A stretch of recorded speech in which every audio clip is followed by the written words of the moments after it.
I'm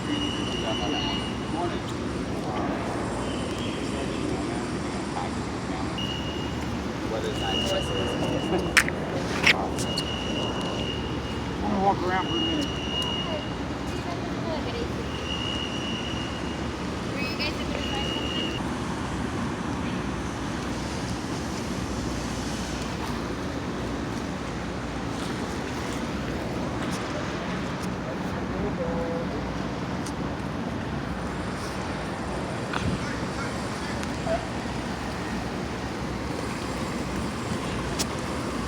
Are they like testing the boats or something?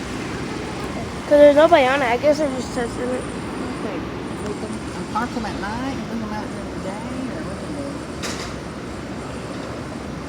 do? I think we might take that one.